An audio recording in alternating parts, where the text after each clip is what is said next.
Assalamualaikum warahmatullahi wabarakatuh. Apa khabar kepada anda semua?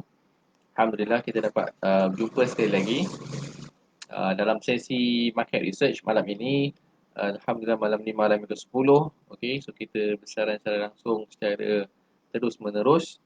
Okey, saya bersiaran dari rumah saya, anda bersiaran daripada rumah anda. Okey, so kita walaupun duduk rumah masih boleh belajar. Okey, so pagi mungkin anak-anak kita menghadiri sesi pembelajaran secara digital. So untuk malam pula ialah masa ataupun kita pula untuk belajar. Okay. So sementara menunggu mereka yang lain untuk join kita, please so pengeras macam biasa is click button share agar lebih ramai lagi kawan-kawan kita dapat join sekali.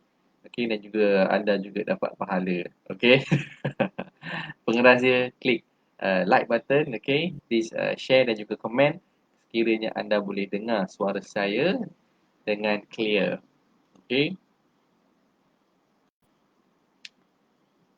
Kita akan bermula sebentar saja lagi.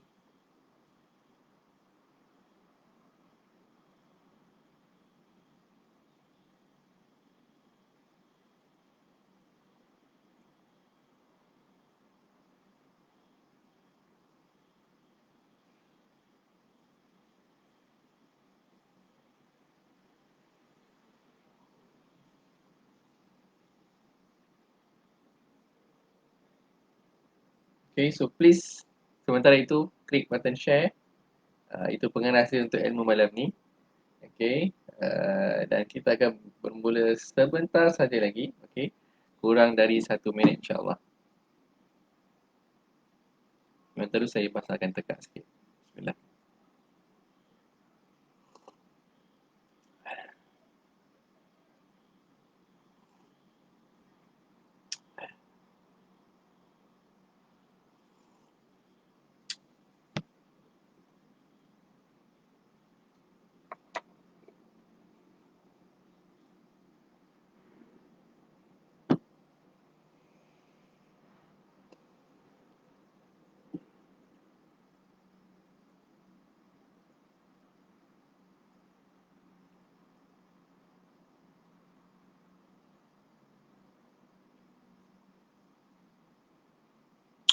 Terima kasih kepada yang dah share. Thank you so much. Saya doakan anda dapat ilmu yang berkat malam ni, dan juga making profit from investment insyaAllah. Terima kasih Tuan Amar. Thank you so much atas feedback. Alright, so masa telah menunjukkan 9.32. Kita akan memula sekarang. Bismillahirrahmanirrahim. Assalamualaikum warahmatullahi wabarakatuh. Tuan Syafizi. Waalaikumsalam Tuan. So selamat malam sekali lagi kepada anda yang baru join. So hari ini telah masuk hari yang ke-10.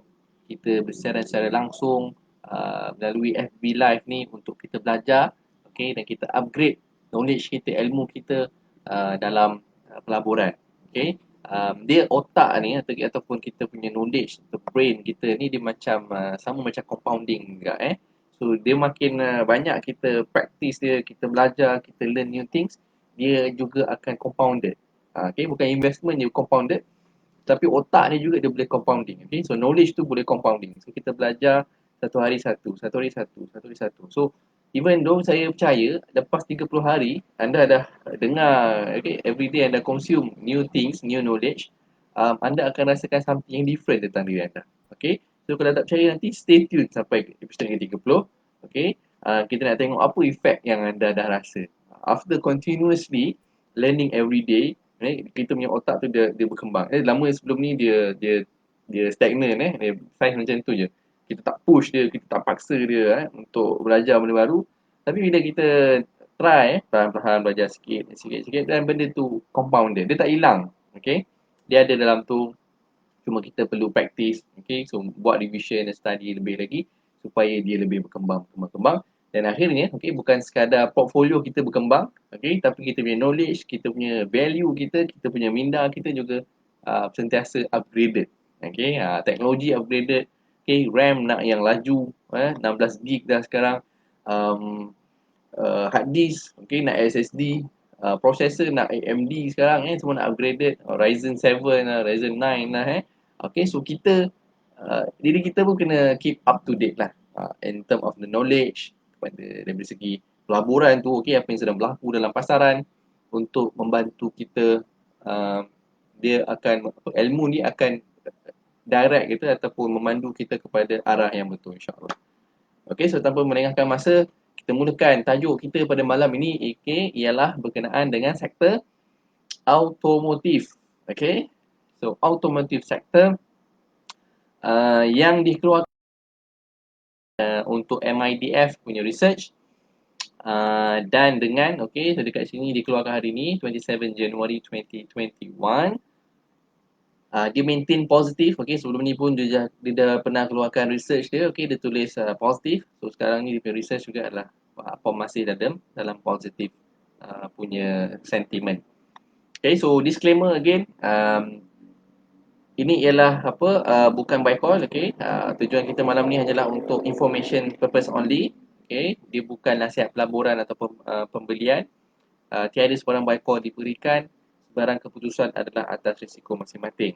Okay, so itu kita kena clear. Tak semestinya apa yang kita study semua kita beli. Okay, dan juga apa yang kita tak study semua kita jual. Bukan macam tu So kita kena create our portfolio, kena manage kita punya capital tu dengan sistem, dan juga kita keep regularly monitor our punya performance. Okay, alright, so mari kita mulakan. Tema untuk research kali ni ialah sprint to finish line. Tu tajuk dia. Okay, sprint to finish line. Ini sprint test macam sprint test pula. Dia larian pecut ke arah garisan penamat. Okay.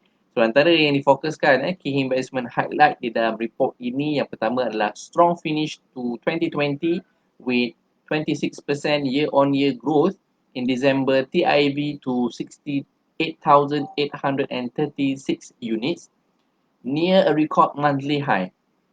2020 TIV of 529,000 units, ahead of even our aggressive financial year 20 forecast of 523,000 and MAA 470,000 units. Okay, so apa yang dikatakan di sini ialah pada penghujung tahun 2020, okay, bulan lepas, okay, ataupun tahun lepas, untuk bulan Disember sahaja, peningkatan jualan bagi sektor otomotif ni, basically untuk kereta, vehicles, meningkat sebanyak 26%. Okay, dengan jumlah 68,836 units. Okay, that represent untuk bulan Disember. Okay, bulan Disember 68,000 meningkat sebanyak 26%.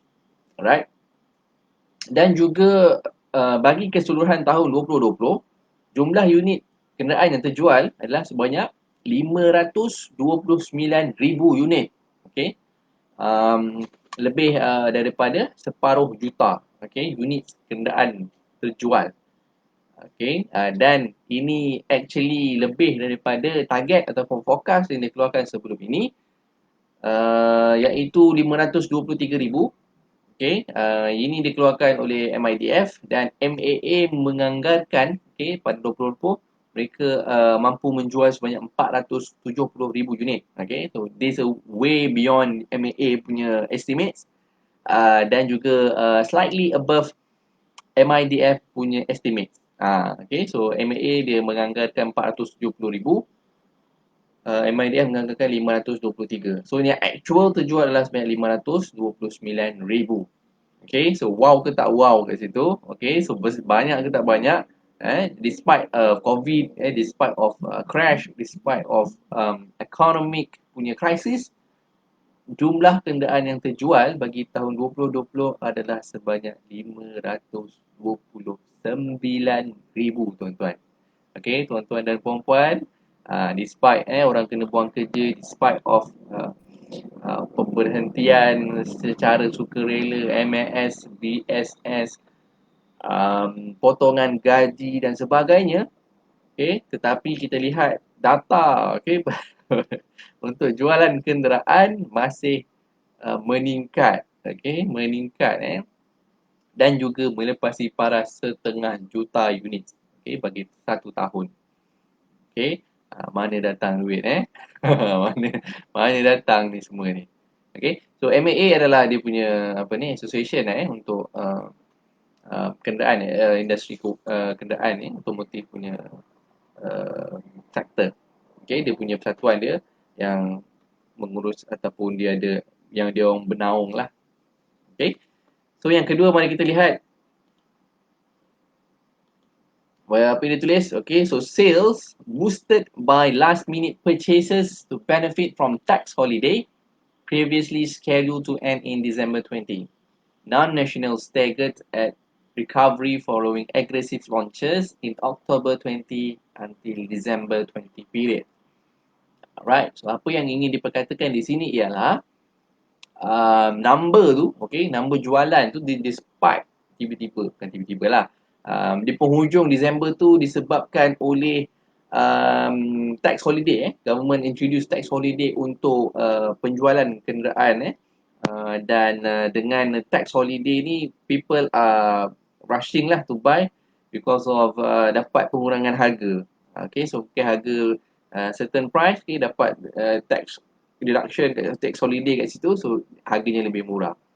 Okay, dan yang sepatutnya sebenarnya government nak dia punya announcement previously starting from I think mid of 2020 sehinggalah penghujung 2020. Okay, so sepatutnya dia habis pada December 2020 lah. Okay, 31st December tu was the last date sepatutnya, tetapi dia extend. Itu dia extend lah. Tapi because of waktu tu dia belum announce lagi, so people macam, oi cepat lah kan. Waktu orang pula promote kan. Okay, tax holiday kereta murah sikit. Bukan murah banyak lah, murah sikit. Okay, tapi dapat pengurangan lah. Kalau betul-betul orang nak beli kereta mungkin sebulan dua, so dia pushing cepat sikit. Dia perlu booking awal. Okay, so dapat harga murah.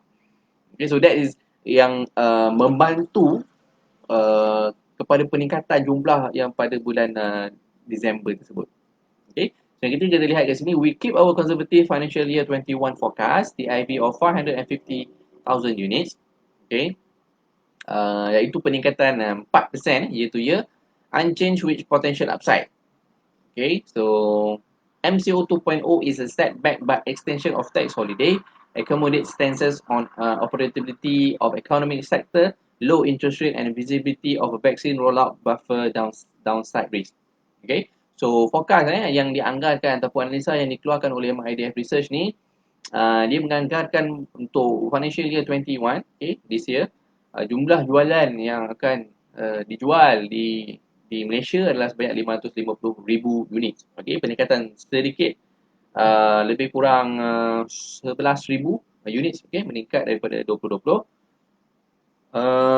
Disebabkan oleh beberapa faktor. Okay, pertamanya ialah tax holiday itu dipanjangkan sehingga pertengahan tahun 2021, dan yang kedua ialah accommodation untuk sektor ekonomi, walaupun despite MCO dibenarkan beberapa banyak sektor sebenarnya ekonomi yang dibenarkan untuk berjalan. Dan yang ketiga ialah low interest rate. Okay, semasa maintain OPR at 1.75%. Okay, so sekarang belum lagi ada apa-apa pengurangan. Okay, so BNM kata still okay, still intact, ekonomi masih dalam recovery mode, so tidak ada perlu kepada another tax cut, tetapi at a very low lah, okay, 1.75%, dan juga visibility of vaccine rollout, so potentially kepada penemuan vaksin, bukan penemuan dan bertemu kepada penyuntikan pengambilan vaksin kepada mass. Okay, dan yang keempat ditulis sini positif, okay, calls on autos reaffirm MBM dan juga Bernas Auto. Okay, so dia ada dua company yang disuka kat sini, iaitu MBM dan juga Bernas Auto. Right, so kalau nampak dekat sini chart dekat tepi ni dia ada dua, okay, company yang difokus. Pertama adalah MBM Resources Berhad dan yang kedua adalah Bermas Auto. Okay, so kenapa dia kata MBM dia suka MBM Resources ni? Yang pertama, okay, disebabkan oleh launch of Pro2 B segment SUV in financial year 21 fills an important gap in model mix. Okay, so kenapa dia menganggarkan, okay, ataupun disuka kepada MBM Resources ni adalah disebabkan kemungkinan dia Pro2 akan cuba untuk melancarkan produk ataupun kereta segmen B, okey, yang sebelum ini menjadi tanda tanya dan juga penantian oleh ramai pihak. Okay, so itu yang pertama, dan yang kedua adalah MBM Produa dealership and part manufacturing are spillover beneficiaries of Produa TIV growth. Okay, of course lah sebab dengan penjualan Produa yang banyak, okay, so dia banyak keluarkan dia punya produk manufacturing tu untuk supply kepada kereta-kereta keluaran Produa. Okay, so itu yang kedua. Um, Kemudian yang ketiga, dia mention kat sini, sales of Omia assets give rise to potential special dividend. So, okay, so dia suka kepada dividend. Okay, so Omia ni, apa nama dia? Omi Alloy, salah satu syarikat, anak syarikat kepada MBM Resources ni. So, benda ni dah lama dah actually dia nak jual.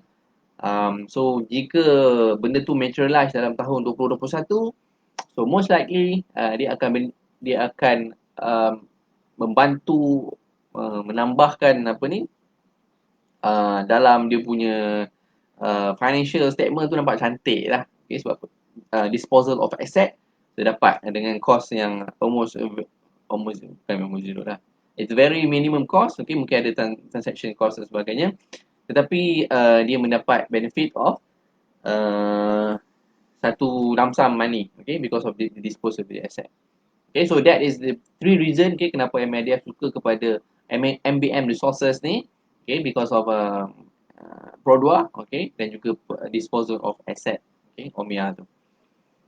Dan seterusnya Bemas Auto, okay, kenapa disuka Bemas Auto dekat sini dia maintain disebabkan oleh yang pertama 21% year on year, okay, earning growth from absence of CX5 and 6 CX8 price approval delay impact coupled with tax holiday boost. Okay, so peningkatan jualan untuk model CX5 dan juga CX8, okay, dia akan dapat efek yang positif, okay, kepada Bemas Auto. Bemas Auto is one of the dealership untuk apa ni, kereta keluaran Mazda. Okay, so Mazda kalau nampak sales dia naik, so Bemas Auto dapat profit juga lah, okay, sebab jualan meningkat. Kemudian dekat sini ialah potential brand expansion riding on the strong balance sheets and Inocom capacity expansion. Itu nombor 2. Dan yang ketiga, third CKD model potential near to mid-term catalyst. Okay, kalau dia keluaran model yang baru, okay, so that will be also a catalyst, okay, kepada syarikat Bemas Auto. Okay, overall kita nampak ni chart dia macam lebih kurang sama, nampak lebih ke atas turun untuk apa ni, MBM adalah naik turun small cycle. I think this is a yearly chart lah. Okay, kalau nampak chart macam ni, most likely this is February punya March kejatuhan tu, and then after March ada kenaikan sikit, rebounds, kemudian masih sideways. Begitu juga dengan Bemas Auto, okay, kejatuhan mungkin the start. This is I think December, okay, ataupun late Jan 2019, sebab dia 1 year chart. So penurunan still daripada late January 2019 menurun, drops January, February, March untuk bulan tahun 2020, kemudian dapat rebound dan pergerakan sekarang masih dalam keadaan sideways. Okay, so but they remains untuk near and mid terms is on a positive punya sentiment.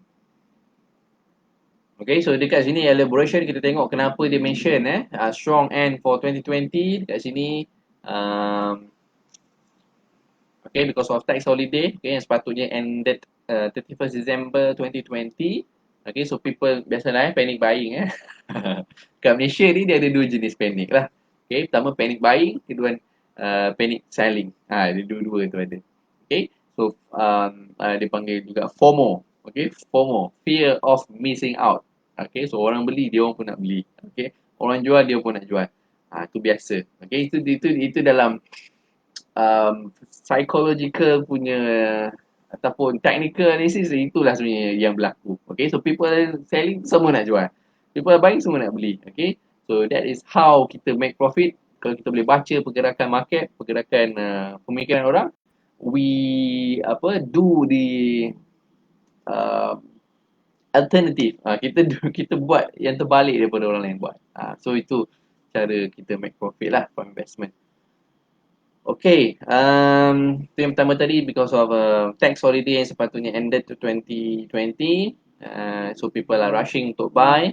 Okay, yang kedua,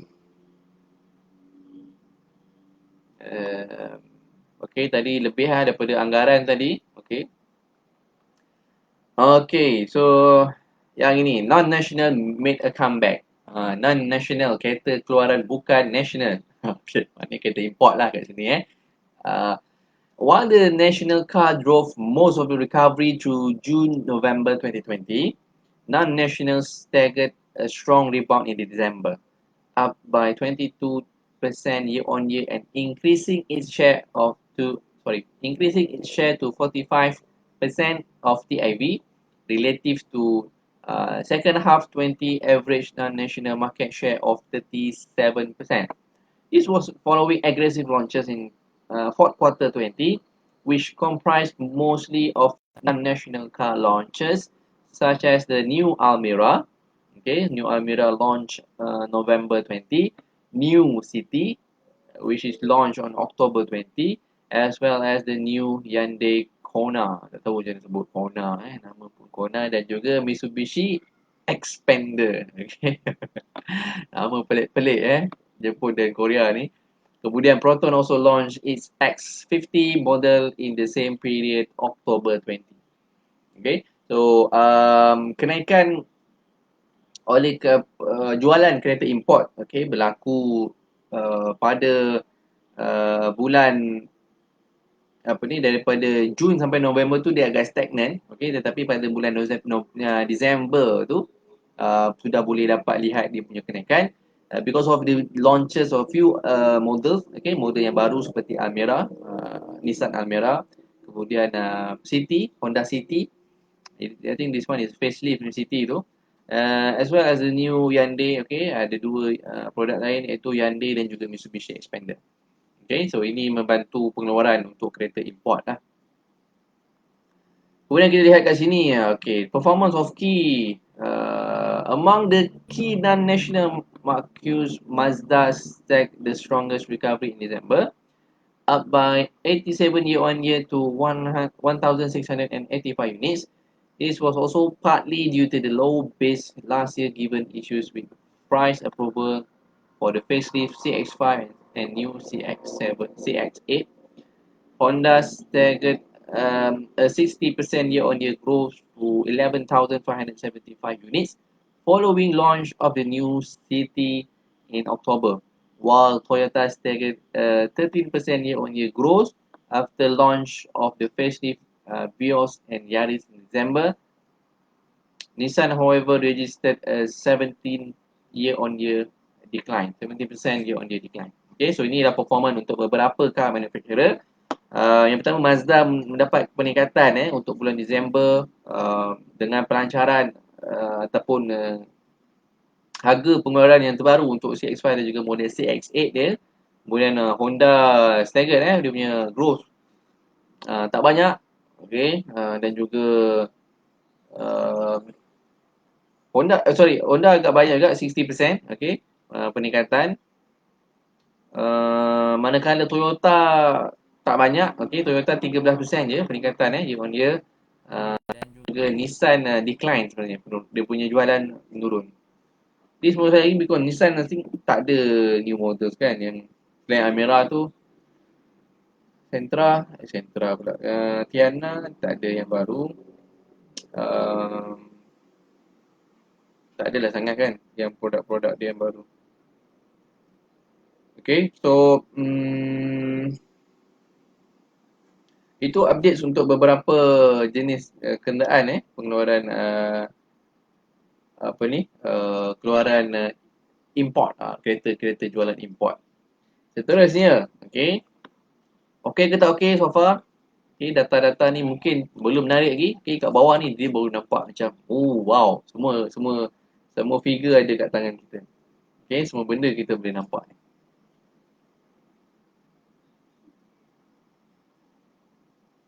Alright, so kita sambung. Ini sektor valuation. Okay, dia buat sektor valuation untuk Bermas Auto, Tan Chong, UMW, MBW Resources. Okay, so Bermas Auto untuk Hyundai dan juga yang baru dia dapat, I think dia dapat rights for Fujo also, dia dapat juga Bermas Auto. Dan Tan Chong untuk apa ni? Nissan lah. But I don't think Tan Chong is Syariah compliance. Bermas yes, as a Syariah compliance. UMW Holding untuk Toyota dan MBM Resources untuk Pro 2 lah. Okay, dikaitkan. Tapi tak nampak dekat sini DRB Hicom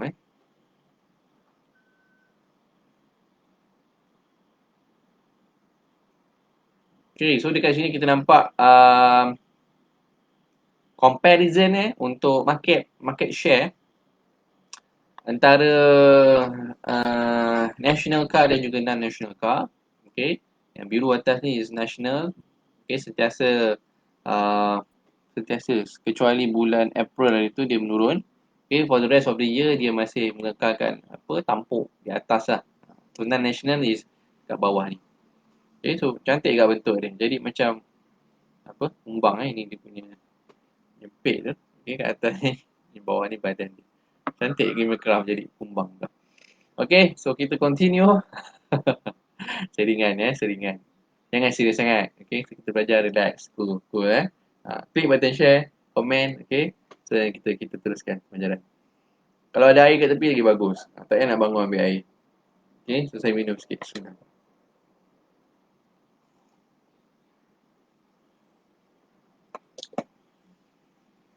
Okay, kita sambung. Kat bawah ni dia ada pembandingan market share untuk beberapa pengeluar model kereta. Okay, ada sini Proton, Pro 2, Toyota, Honda, Nissan, Mazda dan lain-lain. Okay, so yang main lah. Yang lain tu campur lah. Mercedes ke, Porsche ke, BMW ke. Yang mungkin dia punya percentage tak besar sangat. Okay, so dekat sini ada tahun 2019 dan juga 2020. So kita fokus on 2020 yang warna merah So untuk Proton, okay, dia punya market share, okay, maknanya daripada jualan keseluruhan kereta kat Malaysia ni, Proton memegang jualan ataupun represented dia punya market share sebanyak 20%. Okay, so daripada 100%, 20% Proton. Okay, kalau katakan dalam kalau 100,000, okay, so 20,000 ialah jualan untuk Proton. Contoh, okay, kalau 1 juta jadi 200,000 lah. Kalau Pro 2 pula, okay, dia punya market share 41.6%. Okay, lebih kurang 41 ataupun 42%. Okay, lebih daripada Proton. Dia ni daripada segi semua model lah. Okay, campur semua model. Tak kisah segmen apa. A, B, C ke, benda segmen ke, D ke. Okay, so campur. Tapi dia based on nama pengeluar. Okay, nama syarikat atau nama kereta tersebut. Toyota pula memegang market share sebanyak 11%. Okay, so Toyota 11%, Honda slightly above 11.4. So dia saing-saing juga dengan Toyota. Okay. Kemudian Nissan lagi jauh ketinggalan lah. Okay. Nissan 2.7% je. Dan Mazda lagi sikit lah. Dekat 2.3% je. Okay. So taklah sebanyak Pro 2 dan juga Proton lah. Okay. So Proton dan Pro 2 masih memegang market share yang besar. Okay, campur dua ni pun dah almost 60%, 61.6%. Sorry, 62.1%. Okay. Untuk kereta keluaran tempatan. So 60% national car, 40% untuk imported car. Okay, so support lah keluaran tempatan. Okay, so kita mesti support barang tempatan. Lama dah tak ada. Ni dulu waktu zaman 98 tu ada kan support sokonglah barangan keluaran tempatan apa semua kan. Okay, so sekarang dah kurang sikit. Okay, so ni details lagi. Ni jenis-jenis passenger segmen B. Okay, segmen B. Ini untuk tahun 2020, ni untuk 2009. So nampak kat sini, passenger car masih banyak jualan dia compare dengan SUV dan juga MPV. Passenger car untuk 2020 ialah 73%. Okay, kereta sedan lah. Sedan ke hatchback ke jenis-jenis macam tu lah. Okay, dan untuk SUV 19% dan MPV sebanyak 6.9%. Okay, so masih dimonopoli oleh passenger car, kereta sedan dan juga hatchback. Kemudian kat sini kita tengok untuk cuba zoom sikit. Dia tak nampak sangat kecil betul tulisan dekat graf dia. Okay, so untuk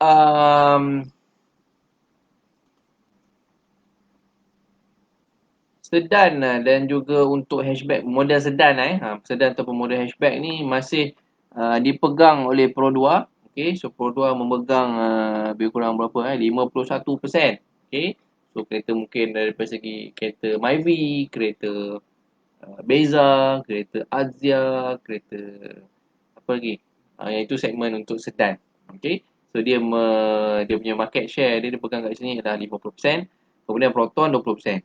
Okay, so yang lain tu lagi kecil lah. Toyota, and then this one is Honda. Okay.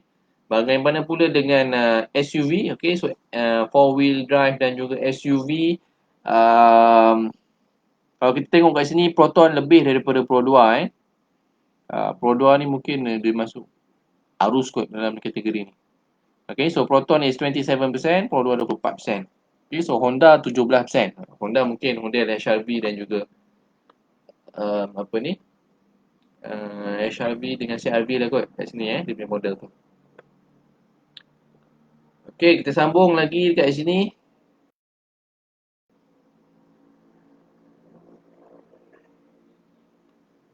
Hmm, so lebih kurang yang tadi lah Pertama sebab interest rate masih rendah. Kemudian visibility of vaksin dan juga MCO kali ni taklah begitu strict seperti MCO yang pertama hari tu. Alright, tapi ada satu major concern dekat sini is on the global shortage chip shortage So ini bukan sekadar dalam sektor teknologi je ataupun sektor semiconductor, tapi juga mempengaruhi sektor automotif. Okey, apabila berlakunya shortage dalam supply untuk chip ni sekarang ni masalah tu sebab banyak model banyak yang tak boleh supply sebab permintaan melebihi daripada pengeluaran. Okay, dan juga because of shortage dalam chip. So, cuba tengok produk-produk Apple contohnya dia ada shortage, dia kena tunggu next batch punya pengeluaran sebab memang ada masalah dalam dunia sekarang ni, tak cukup chip. Okey, dan juga dia efek kepada kereta-kereta yang menggunakan banyak benda-benda ni lah, chipboard lah, ada apa dia punya chip-chip yang banyak ni lah, kereta-kereta baru especially model X70 dan juga X50 kita tengok pun dah tahulah kan kereta X70 dan X50 ni. X50 even boleh start engine guna dia punya kunci je boleh guna kunci tu untuk start daripada luar kereta. Okay, dan dia punya ada fancy thing yang ada dalam tu lah. So benda tu semua perlukan kepada chip. Dan masalah sekarang ni dia tak cukup chip. Okay, so itu mungkin akan mempengaruhi juga supply untuk kereta keluaran Proton Geely ni. Okay.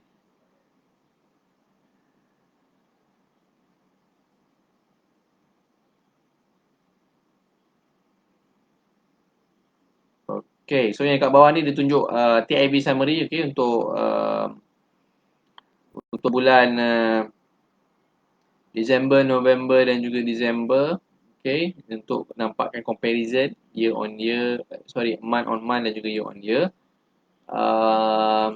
Kemudian segmen passenger car masih mendahului daripada commercial car. Okay, of course lah lebih ramai orang beli kereta persendirian daripada kereta untuk tujuan commercial.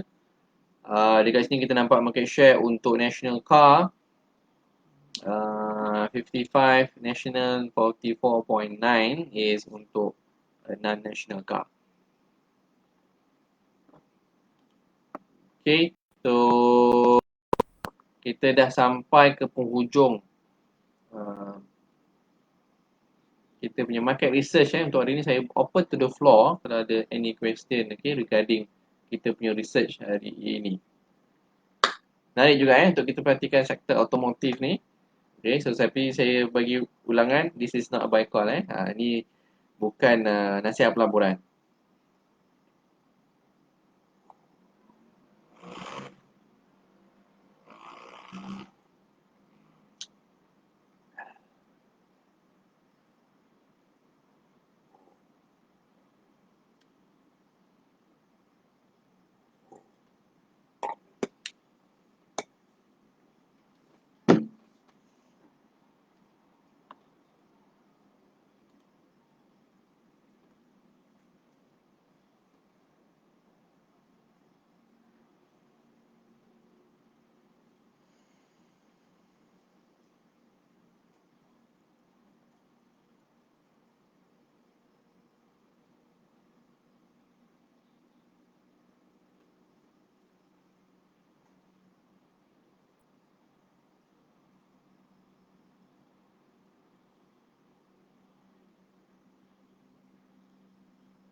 Okay, so kalau tak ada soalan, saya nak tunjukkan salah satu performance untuk private mandates. Okay, so sebelum ni mungkin ramai dah pernah dengar apa benda private mandate ramai orang cakap private mandate ini, dan juga orang sebut tentang private managed account, okay, PMA, tapi semua itu is acronym yang sama lah, ataupun membawa kepada meaning yang sama, iaitu is a service, okay, yang menguruskan saham para pelabur, diuruskan sepenuhnya oleh licensed fund manager, okay, fund manager yang berlesen, bagi kategori saham sama ada di Malaysia ataupun global punya stocks. Okay, so actually they invest ke dalam saham tetapi diuruskan oleh fund manager. So typically biasa kita melabur, kita labur sendirilah.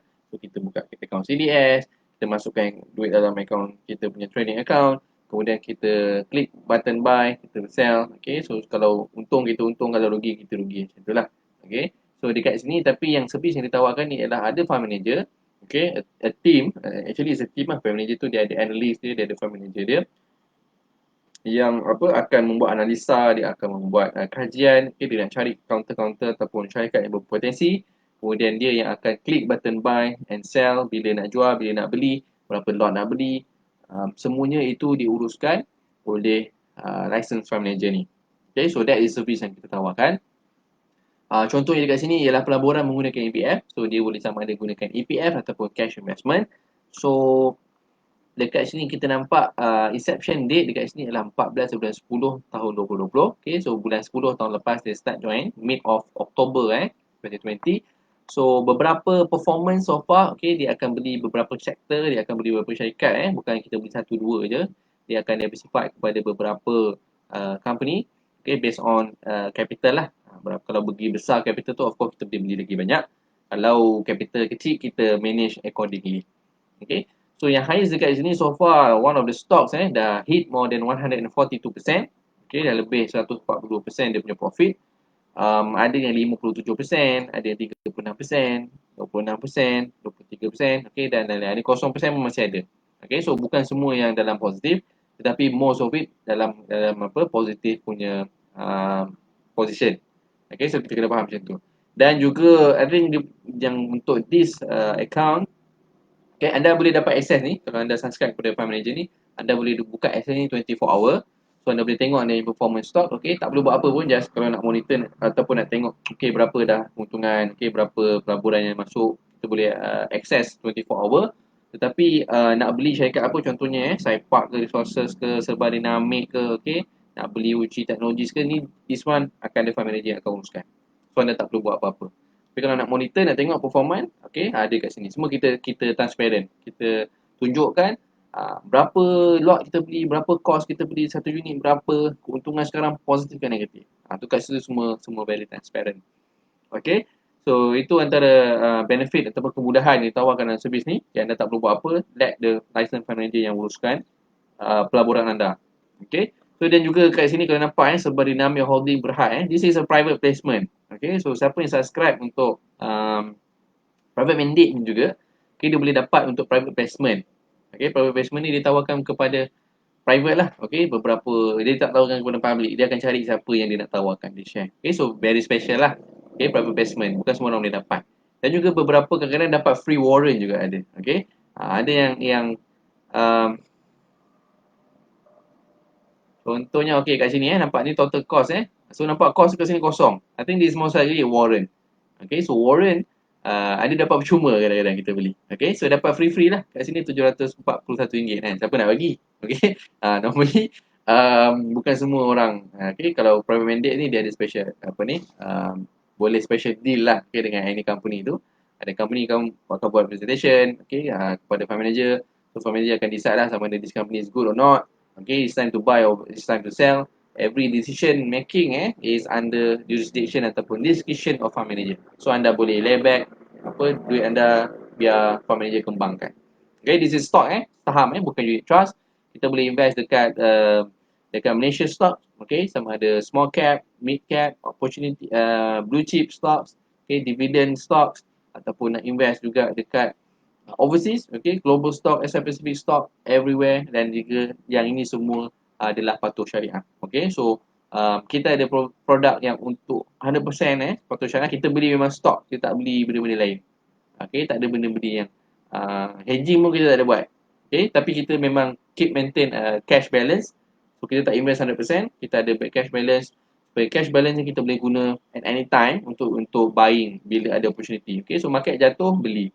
Market jatuh, boleh beli. Kalau jatuh discounted price, boleh beli. Okay, so that's why kita tak never fully invested lah. Okay, at one time. I think siapa yang berminat nanti boleh PM tepi, okay, boleh dapatkan penjelasan lebih lanjut berkaitan dengan private mandate ni. Okay, private managed account yang diuruskan sepenuhnya oleh licensed fund manager. So anda boleh goyang kaki melabur saham. Okay, saham so anda adalah shareholder dia. Okay, clear Alright, so if you guys clear, tak ada apa masalah, insyaAllah kita sambung, kita jumpa lagi dalam sesi yang akan datang. Sehingga Assalamualaikum warahmatullahi wabarakatuh.